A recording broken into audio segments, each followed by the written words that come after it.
నమస్తే. నేను మీ కుప్ప పద్మిని. ఇన్నాళ్ళు మీ సపోర్ట్‌ని నాకందిస్తూ, మీ ప్రేమని నాకందిస్తున్న ప్రతి ఒక్కరికి కృతజ్ఞతలు. ఇప్పుడు చూడబోతున్న ఈ వీడియో కూడా ఖచ్చితంగా మీకు ఉపయోగపడుతుంది.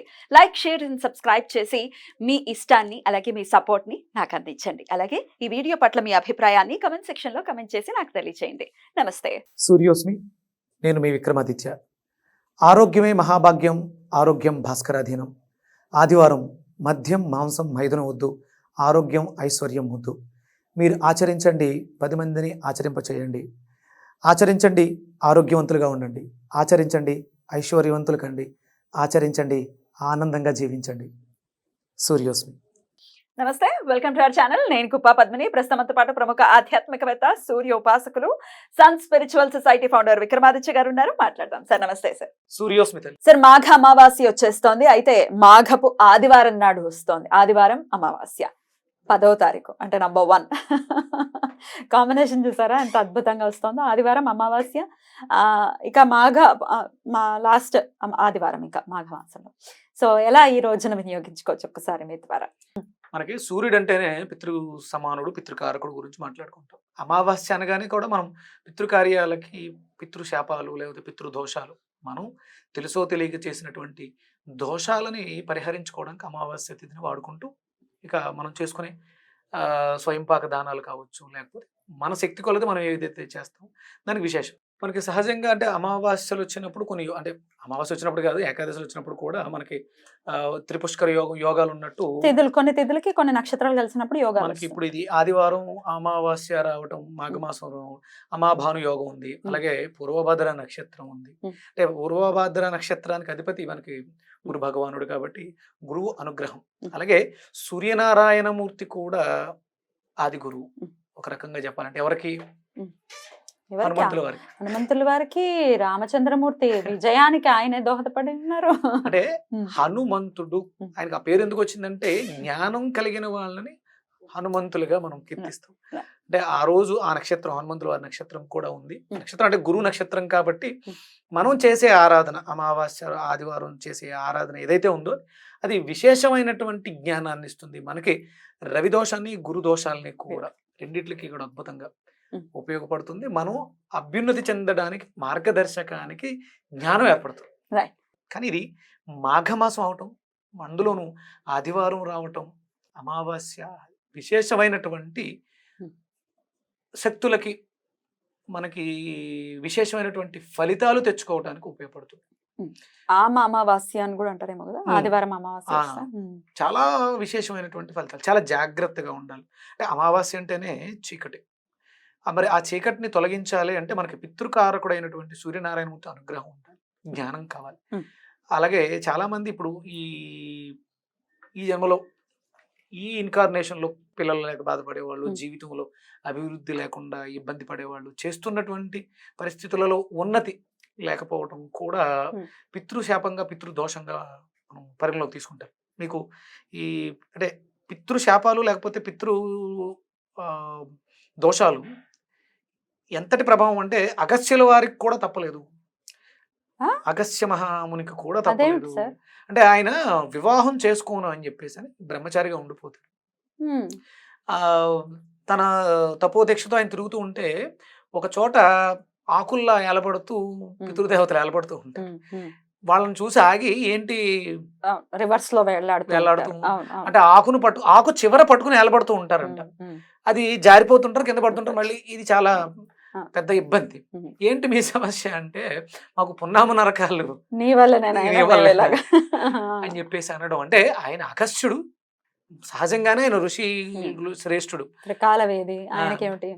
మరి ఆయనకే ఈ పితృ యొక్క అంటే ఇది ఇంకా జరగలేదు, జరుగుద్దేమో అన్న ఇదితో వాళ్ళు చెప్పడం, ముందే ఇన్సెస్ట్ చేయడంతో ఆయన వివాహం చేసుకోవడం, ఇవన్నీ మళ్ళీ మనకి జరగడం కూడా జరిగినాయి. అంటే ఇక్కడ పితృశాపాలు అనేవి జీవితంలో మనల్ని ఉన్న స్థితి నుంచి కదలనివ్వకుండా ఆపేస్తాయి, బ్లాకేజెస్ అద్భుతంగా చాలా శక్తివంతంగా పనిచేస్తాయి. చాలా అంటే అందుకే చాలా జాగ్రత్తగా తల్లిదండ్రుల విషయంలో వాళ్ళ ప్రవర్తన మనకు నచ్చకపోయినా, అంటే అది ఎందుకు వాళ్ళ ప్రవర్తన అలా ఉంది అంటే ప్రారబ్ధ కర్మ మన రూపంలో వాళ్ళతో అలా ప్రతిఫలించేలా చేస్తుంది. అది సహజంగా వాళ్ళ తప్పు కాదు. సహజంగా ఎవరు జన్మ తీసుకున్నప్పుడు ఇలా ఉండాలని ఎవరు అనుకోరు. పరిస్థితులు పరిసరాలు, మనం తీసుకునేటువంటి ఆహారపు అలవాట్లు, వేషభాష ఇవన్నీ మన మీద ప్రభావం చూపించి అలా Brought up. ప్రవర్తింపజేస్తాయి. బ్రాటప్ కూడా.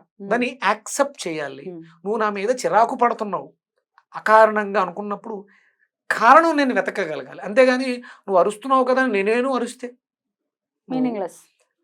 యాక్సెప్ట్. ఉమ్. అయితే ఇక్కడ ఒకటే, అయితే నువ్వు నేను తప్పు చేశాను కాబట్టి తెలివితో నన్ను తిడుతున్నావు, లేకపోతే నేను తెలివిగా ఉన్నాను కాబట్టి నా తెలివిని చూసి ఓర్వలేక అజ్ఞానంతో మాట్లాడుతున్నావు.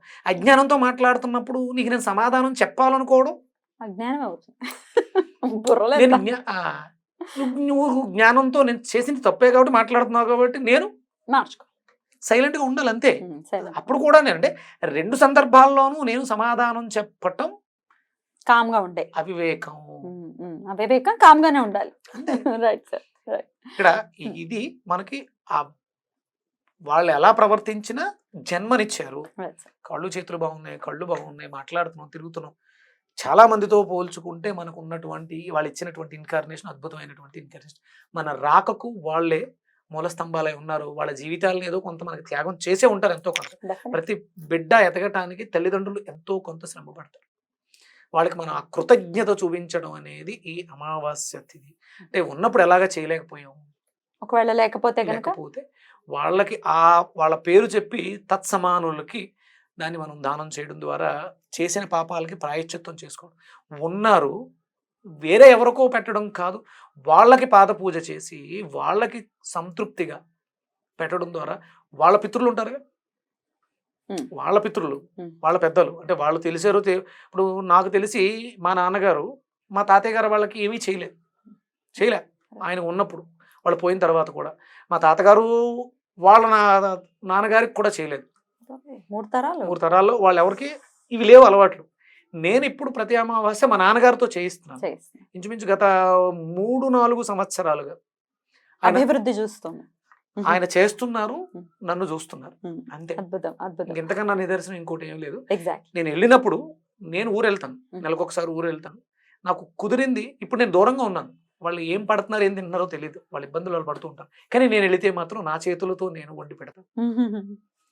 ఇంక అంతకన్నా నేను ఇంక వాళ్ళకి ఏం ఇచ్చి ఈ రుణం తీర్చుకోవాలి వాళ్ళది. తృప్తి సాటిస్ఫాక్షన్. ఆయన నేను వడ్డిస్తాను, తింటారు తృప్తిగా.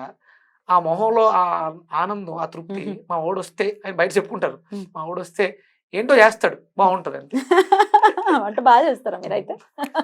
భగవంతుడు ఇచ్చిన వరం అది. బ్యూటిఫుల్. అంటే నేను ఆ రుణాన్ని ఇలా తీర్చుకోగలుగుతున్నాను. ఇప్పుడు డబ్బులు సంపాదించి పట్టుకెళ్ళిస్తే తృప్తి ఉండదు. 1 లక్ష ఇస్తే ఇంకో 1 లక్ష ఇస్తే బాగుండు, లేదా ఇంకోటి ఏది ఎవరికైనా ఉంటుంది అది సహజం.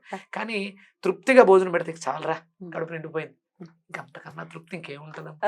అలా తల్లిదండ్రులని సేవించుకోవటం, స్వయం పాకం ఇవ్వటం, ఇంకా ఆ రోజు ఇంకేం చేసుకోవాల్సి ఉంటుంది? ఆ రోజు మనం ఏదైతే వాళ్ళకి ఇస్తున్నామో దానిని మనం త్వజించడం, మనం తినకుండా ఉండడం, మంచి కర్మలు. ఇంకా అంటే చేసుకోలేని వాళ్ళు చాలా మంది ఉంటారు, వాళ్ళకి కూడా మనం వాళ్ళ పేర్లు గుర్తు చేసుకుని బయట కూడా వాళ్ళ పేర్లు చెప్పి బయట వాళ్ళకి చాలా మంది అన్నార్థులు ఉంటూ ఉంటారు. అంటే నేను అన్నదానం పాపం సోమరిపోతులు పెంచుతుంది అంటారు, కానీ ఇక్కడ వాళ్ళకి వాళ్ళ పేరు చెప్పి వాళ్ళ కోసం వీళ్ళకి పెట్టుకోవడం చాలా ఉత్తమం. అమావాస్య నాడు మాత్రం ఖచ్చితంగా చేసుకోవాలి. ఎందుకంటే చీకటి కదా, వాళ్ళని పస్తులుంచడం అంత మంచిది కాదు. ఇక భగవత ఆరాధన విషయం కూడా చెప్పండి. శనివారం సాయంత్రం వస్తోంది అమావాస్య, తర్వాత ఆదివారం మధ్యాహ్నం సుమారుగా వెళ్ళిపోతుంది. మరి భగవత ఆరాధన ఎప్పుడు విశేషంగా చేసుకోమంటారు? ఇక ఉదయమే సూర్యోదయ సమయంలో పితృకారకుడైనటువంటి ఆత్మకారకుడైనటువంటి సూర్యనారాయణమూర్తి ఆరాధన విశేషమైనటువంటి ఫలితాలు ఎప్పుడు ఇస్తూ ఉంటుంది. ప్రతి ఆదివారం ఇస్తుంది, ఈ ఆదివారం ఇంకా విశేషంగా ఇస్తుంది. ఎక్కడైతే పితృలోకాల్లో అగమ్యగోచరంగా ఉన్నటువంటి వాళ్ళకి దారి చూపిస్తుంది. వాళ్ళకి సూర్య రథంలో ఒక గొట్టం ఉంటుందంట. మనం చేసే కార్యక్రమాల వల్ల వాళ్ళని ఆ వైతరణి నది దాటేటప్పుడు ఆ గొట్టంలో దాచేస్తాడట ఆయన, దాటించేస్తాడు. దాటడానికి వాళ్ళకి సునాయాసంగా ఇబ్బంది పడక్క లేకుండా, భయపెట్టక్క లేకుండా ఆ రథంలో ఉన్నటువంటి ఆ గొట్టంలో ఆయన తీసుకెళ్ళిపోతుంది, దాటించేస్తాడంట ఆయన సూర్యనారాయణమూర్తి. సూర్యనారాయణమూర్తి ఆరాధన విశేషంగా చేస్తే మనకి జన్మనిచ్చినటువంటి పితృలకి కూడా పున్నామ నరకాల నుంచి విముక్తి లభిస్తుంది. ఒక్కసారి ఆ సూర్య మంత్రాన్ని ఒకసారి మీరు ఉచ్చరిస్తే. ఒక అద్భుతమైనటువంటి మంత్రం, రహస్య మంత్రం ఉంది. ఏంటి సూర్య మంత్రాల్లో ఆయనకి చాలా మంత్రాలు ఉన్నాయి. అందులో ఉన్న మంత్రాల్లో మనకి 12 నామాల్లో మధ్యలో వస్తుంది శ్రీం నమో భగవతే హిరణ్యగర్భాయ నమః. పుటీకరణ కింద ముందు వెనక ఆదిత్యోదయానికి ముందు చేయడంతో విశేషమైనటువంటి ఫలితం రావడంతో జీవితంలో సక్సెస్, అభివృద్ధి చాలా బాగుంటుంది. Beautiful beautiful. అలా అభివృద్ధి ప్రతి ఒక్కరి జీవితంలో రావాలని మనస్ఫూర్తిగా కోరుకుంటూ చక్కటి విషయాలు మాకు తెలియజేశారు. కృతజ్ఞతలు సార్. నమస్కారం. సూర్యోస్మిత.